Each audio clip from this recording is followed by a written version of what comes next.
Magad Cahirley, and I too would like to thank Dennis Naughton and his colleagues from the regional group for bringing this motion.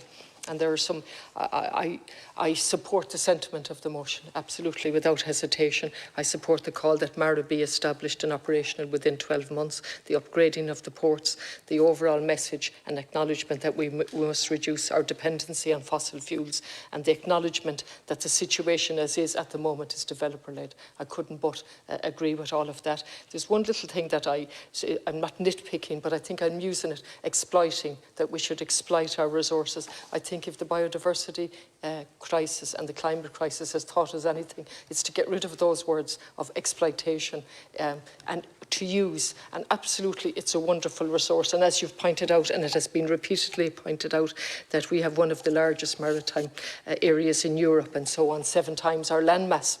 But we can't go back. We're facing an existentialist crisis and we can't go back. So all development in the future must be sustainable, and we should be using our resources in the most sustainable way for the maximum number of people and for the common good. And I don't think you'd have difficulty with that, but I think it's a word that we should get rid of. And then we're talking about this in the context of 2.13% of Ireland's marine area was designated as protected. So we're hugely behind in that, and I have a huge difficulty with that. And when we were discussing the marine bill that's going through the Dáil now and subsequently the Seanad,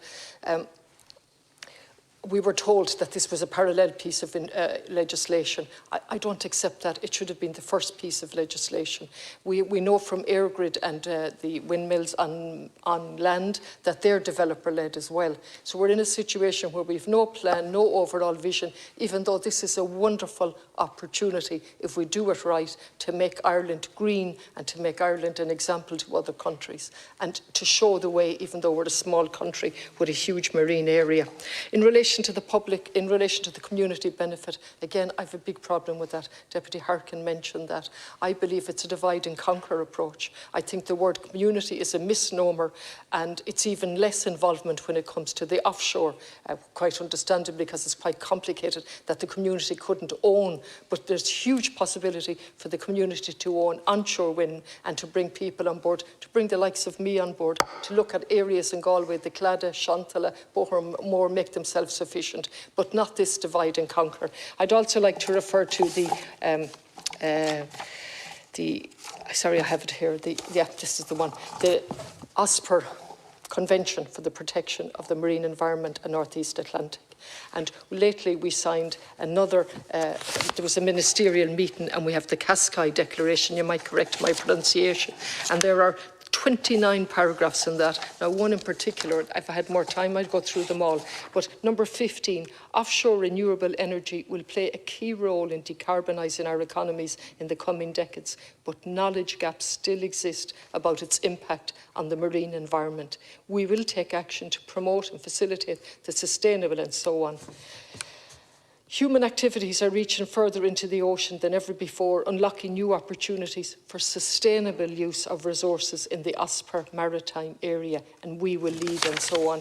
Now, unfortunately, the motion doesn't quite capture that, but I know from Deputy Naughton, he's nodding there, that there's no difficulty with that. So I would think that this is the beginning of an urgent conversation in relation to realising that we cannot exploit our oceans anymore, we cannot exploit our countries. We must recognise that nature is part of us. We work hand in hand if we're going to face the existential crisis that's facing us, and yet have jobs for our people and real and meaningful community involvement, leadership and benefit. Garmagad.